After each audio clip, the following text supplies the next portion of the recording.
Welcome back to our channel, fellow crime enthusiasts.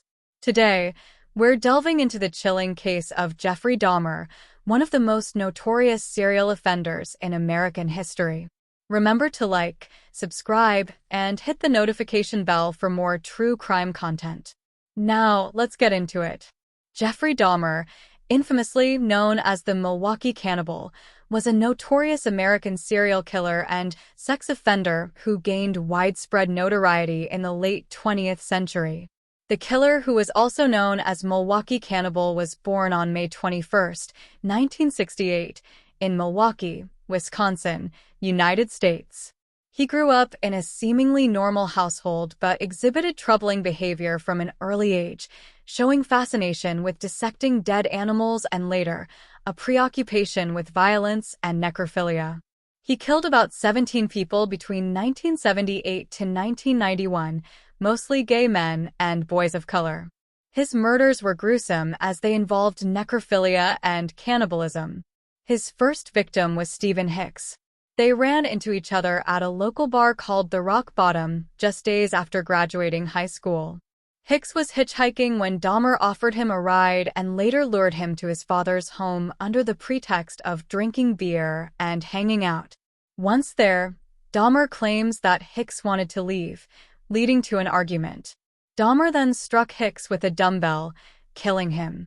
He stored the body and disposed it off years later. Police found the remains buried at the property in their 1991 search. This marked Dahmer's first known murder. After nearly a decade, Dahmer's urge to kill resurfaced.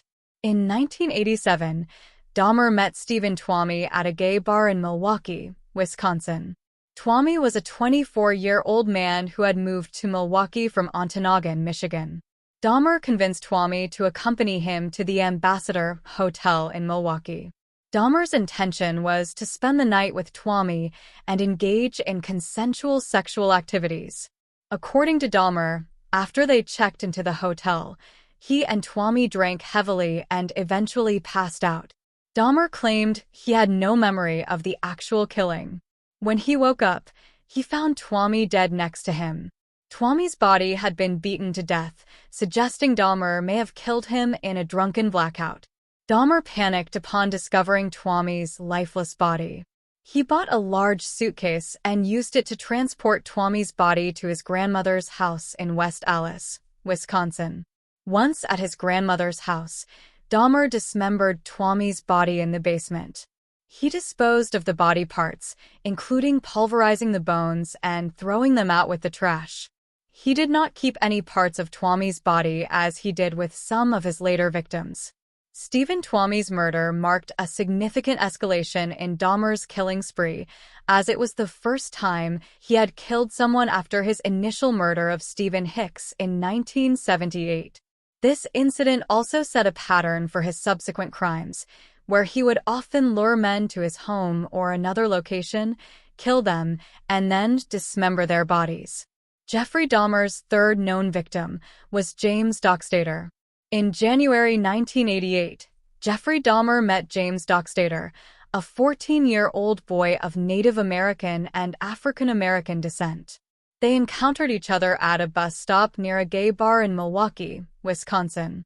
This area was known to Dahmer as he frequented it to meet potential victims. Dahmer approached Dockstader with an offer of $50 to pose for photographs. He often used this ruse to entice young men and boys to come with him. Dockstader, in need of money, agreed to Dahmer's offer. They then traveled together to Dahmer's grandmother's house, where Dahmer was living at the time. Dahmer continued to build trust with Dockstader by engaging in conversation and making him feel at ease. Once at the house, Dahmer provided Dockstader with a drink. He had laced this drink with sleeping pills to make Dockstader unconscious. This method of approaching and luring his victims was typical for Dahmer, who used the promise of money or companionship to gain the trust of his victims before incapacitating them. Dahmer's methods followed a disturbingly similar pattern. He frequented bars and public places where he could meet young men, offering them money or alcohol to accompany him. Once at his apartment, he incapacitated them with drugged drinks.